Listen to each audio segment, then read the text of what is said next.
Hey guys, gonna try to make a little bit more in-depth video of what I have going on with my character. It is an Impending Doom Int slash Mana Stacker Legionnaire. The whole goal of the character is to scale the mana pool as high as possible because of multiple scaling vectors being tied to that source. So to start off, I will show off the Impending Doom interaction so people can get a baseline understanding of how this gem works.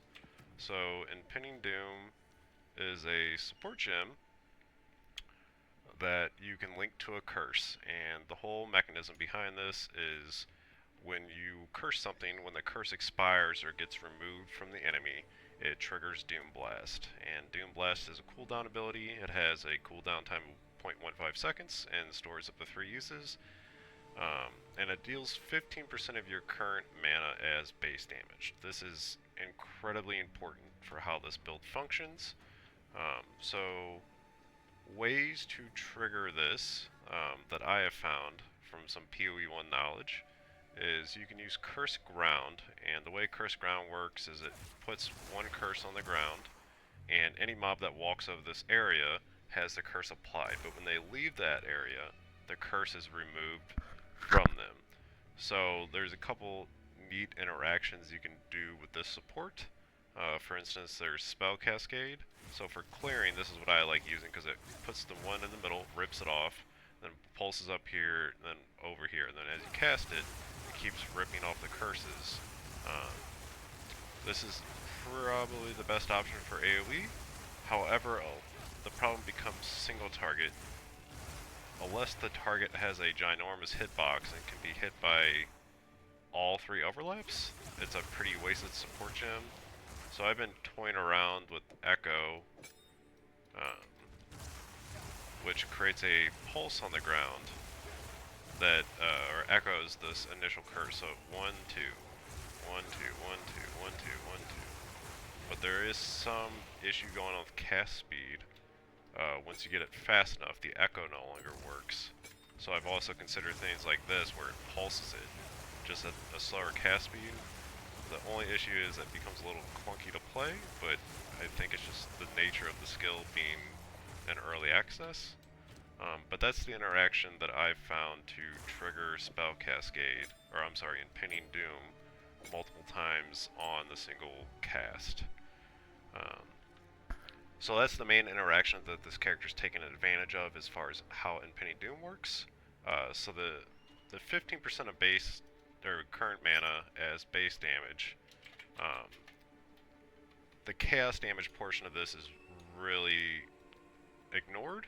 I'm just using this as a scaling vector, so it's 1800 base chaos damage, and then I'm using this interaction with archmage, where you gain 9% of damage as extra lightning per 100 maximum mana you have. So if you were to open up a quick calculator, so that'd be 12,000, sorry, divided by 100, and take that value and times it by 9, because I have this effect 120 times, and it's multiplied by 9 because I gain 9 damage as extra per 100 mana.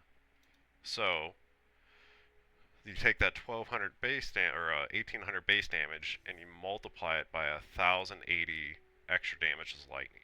So the chaos damage in comparison is non-existent. So it's dealing quite a bit of lightning damage because of this interaction. And then also, because I'm a mana stacker slash int stacker, there's some nodes in the tree that are quite strong. So this interaction right here, 3% increased spell damage per 100 maximum mana. The same thing, take that times 120, which is 360% increased damage right there. And then this node, 2% increased lightning damage per 10 intelligence. I have quite a bit of intelligence, so that's giving me quite a bit of damage, all directly scaling from ramping up my mana pool. The other important thing around the mana pool is that this amulet gives you 30% increased maximum mana as maximum energy shield. So because the maximum mana is so high, it takes 30% of that and gives you base energy shield equal to that value. Then you can scale from increased energy shield nodes in the tree. So for almost no investment outside of a gear slot, you get your defensive layer. So a lot of people playing archmage tend to go this node, mind over matter, and use their mana pool as a defensive layer. I've chosen not to do that because the recovery rate is actually quite impactful to how the skill functions, because it's based off my current mana as base damage. So if I drain my mana at all, my damage starts plummeting. So I can't afford this node, so instead I'm just relying on the energy shield and some other defensive layers I'll mention later to survive in maps. So that should cover the basis of the mana and how this is interacting. And to get the mana the highest, I've chosen to go with a Legionaire, because this node in particular gives you quite a bit of extra mana from intelligence. So instead of me getting 1600 mana from intelligence, I'm getting roughly 3200 in that ballpark. I think that'd be 843 times 4. Yeah, so 3300 flat mana from my Ascendancy, which is pretty hard to beat. This node allows you to run a lot of support gems that you would probably have some attribute requirement issues, but since everything's based off my highest attribute node, or attribute, which is intelligence, this essentially means I can run any support without any downside. And then over here I'm coming up to the top mostly for this less cost of skills, which helps me deal with the archmage cost of the ability casting, because with Impending Doom, it's a little tricky to sustain the cost, because every time you cast, the curse cast has 5% of your base mana added as a cost. Then each time Impending Doom triggers, it also has the base mana cost added as a cost to the skill. So it becomes incredibly expensive to maintain a full mana pool with that mechanism going on. So these two nodes are really important. This one's some QOL. It's got some nice use cases, and this one's just raw damage. It gives me another percent on archmage, as far as it goes from 2 to 3, so it ends up being quite a bit of extra damage. Then on all the gems, there's just getting bonus points. It ends up giving you quite a bit of low amounts of damage that compile over lots of gems. Ends up being quite large. So for the other gems, I have Sigil Power, which is actually from a staff that I have. So the way this is set up is using some abilities, or the weapon swap tree, with some passive points dedicated to it. If you don't know what weapon swap trees or passive points are, there's probably a YouTube video out there, but the gist of it is you can set certain passive points up when you have a certain weapon on. So when I swap to or cast Sigil Power, it swaps my tree out of some lightning damage nodes into AoE and duration.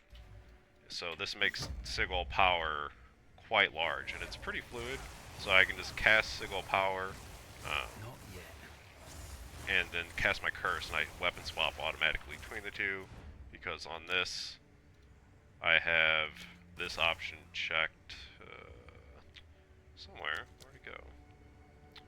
There usually is an option here to cast it with one weapon. Yeah, so here we go. So my curse, I have this set to cast only with my main weapon sweat, so this would spec my tree accordingly. So if you can see, when I swap to my staff, my nodes swap out of the damage nodes into AoE and duration to make the Sigil Power better.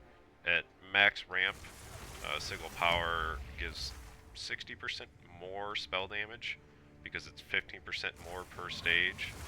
So this ends up being a huge buff, and then making it large like this gives you a lot of leeway as far as running around a monster or an enemy maintaining the buff. Some other interactions that I'm using is Soul Offering. I've been messing with this. I got a scepter that has skeletons on it, and it seems like there's almost no reason not to do this. um, as it's free, but essentially this buff gives you more spell damage for sacrificing a skeleton. So I go like that, and I get a 40% more spell damage buff while this buff is up, and I can just cast again as soon as it's up. So it seems pretty free. There's probably might be something else better to do there, um, but that's what I'm doing for right now. The links on that is just more duration, font to mana, which I was surprised worked with it, but it gives me a little mana buff basically for having that up. So it's 30 mana regen, and this gem I was also surprised works. I think it's because I'm Chaos Inoculation with 1 life that I can't actually sacrifice a percentage of my life, so I just get 30% increased offering effect out of this, so like another 10% more damage. Anyway, I'm still toying with it. I'm not sure if that's the way it's going to stay, or if I'll land on this permanently with the Scepter, but that's what I'm doing for right now.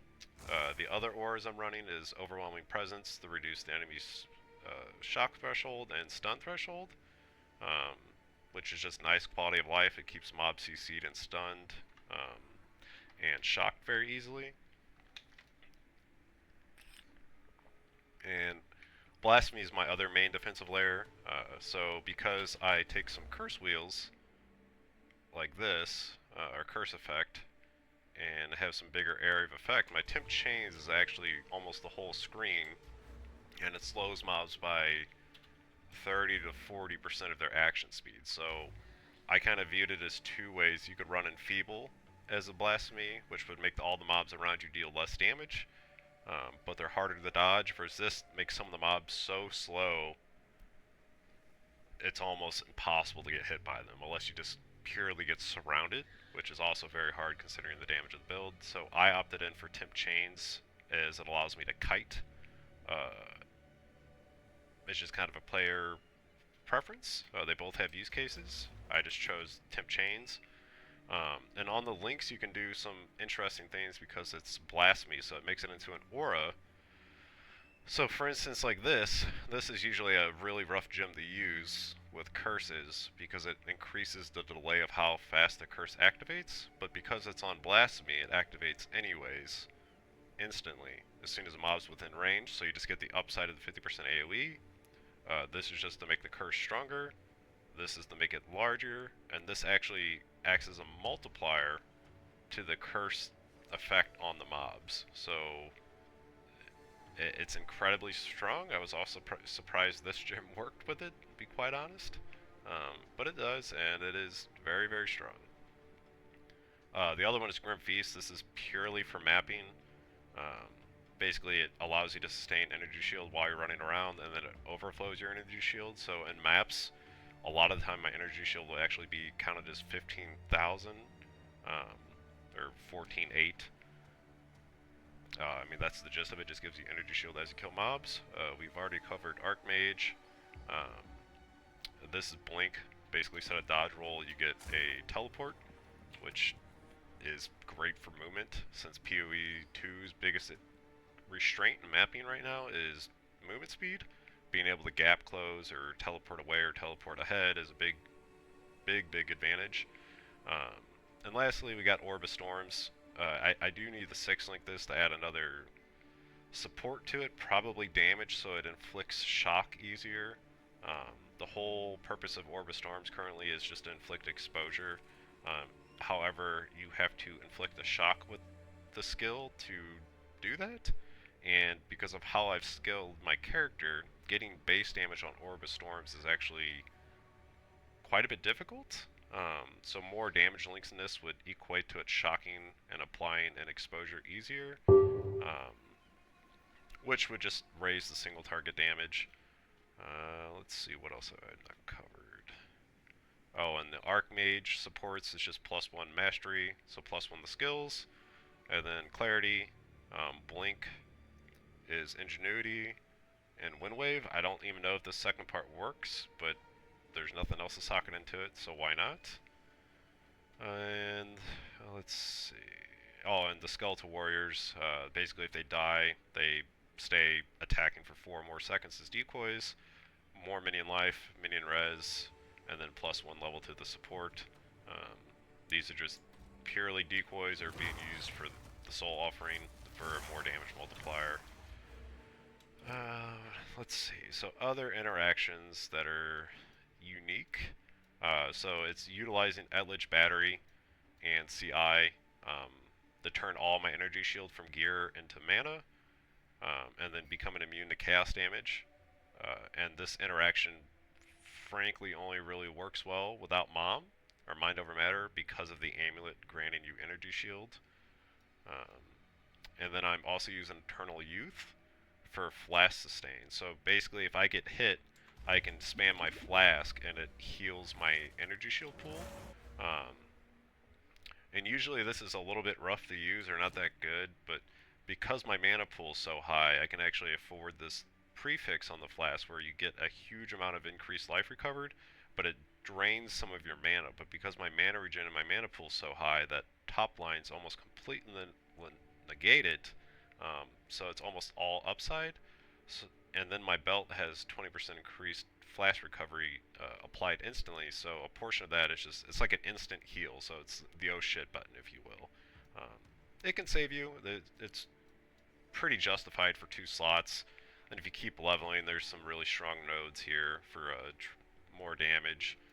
Um, so it's kind of hard to argue against not using this. I would suspect this is going to get changed in the future because it seems way too free. Um, some other big items would be this one is from Sanctum boss, and it allows this cluster each one to give 4% increased attributes. So this is quite a bit of damage or slash mana for right here. I think that should sum up most of the interactions from the passive tree that are unique or not straightforward. Alright, so onto the gear. Essentially every piece of gear that's not unique is dedicated towards how do I get as much mana out of it. So for rings, the prefixes would be lightning damage and rarity, and then the suffixes would be either, oh, I'm sorry, also mana is the prefix, and then on suffixes you want int, mana regen, cast speed, and res. And I need some mana regen, so this ring is forced into mana regen, but if I can somehow solve this, this would have cast speed as well, because the tree is starved for cast speed, and since I've ran a scepter to enable some extra auras, I'm missing cast speed from my weapon slot, so I'm really pigeonholed for cast speed. So the rings become basically the only good source of that, and because of the belt magnifying the effect of the rings, the cast speed on the rings becomes a hyper efficient choice of getting that stat. Um, the gloves just res mana as high as ES as possible. Boots, highest movement speed with res, mana, and int as possible. Amulet is hard locked into the everlasting gaze. The helmet, the same choice. If I could have my free pick over the socket, this would have maximum mana in it over this, but this is what the person who sold it to me had in it, unfortunately. Um, that goes for all the sockets. You want maximum mana socketed and everything. And then for the armor, I just discovered this recently that this thing even existed, so I've chosen to go for increased attributes and maximum mana per socketed rune, and then it's corrupted for an additional socket. Um, so this gives me 35% maximum mana, and then 25% increased attributes, which is stronger than any rare chest you can put on. In the current state, maybe a 1200 ES chest would beat this mana-wise, but then you're going to lose damage because you're not abusing the intelligence damage or lightning damage from intelligence on this node. So this becomes pretty much best in slot. The shield is just insane mana. It's almost 3,000. A better roll in this would be nice, but they're quite expensive. A better roll in the belt would be nice. It just makes more mana and get solving res a little bit easier. Currently my build is 2 res off being LE weakness capped, so if I could divine my rings or get a better belt roll, that could potentially be solved. But that should cover up most of the gear. And then on weapon swap, I covered this earlier, but it's just a Sigil power staff with much plus the all skills, and ideally mana. So when you weapon swap, your ES goes up. Uh, but really, just getting a single power staff on swap is the big deal. And okay, so now I'll do a map showcase to show how the build plays at this level of gear. So I have a +2, or I'm sorry, let's see, I thought I had a, yeah, I have a +1 map zone with a boss, so we'll run that. Yeah, that map should be fine. Or actually, let's do 216.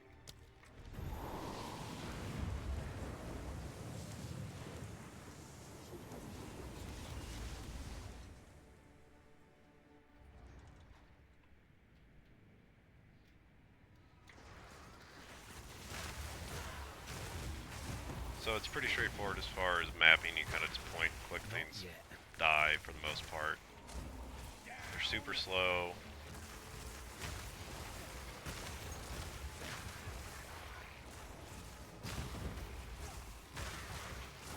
Just try to rush to the boss so I can show that off.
Got pretty good single target. Yeah, I might make a leveling guide. I did level this ability or character from scratch. Or not from scratch. I played it from level 5 as this build with curses. It is not a pleasant experience unless you have twink gear. If you have twink gear, you can totally do it. But I'm undecided if I'm going to make a build guide about that. But yeah, if you got any questions, just toss a comment in. I'll do my best to respond. Hope everyone enjoys. Thanks.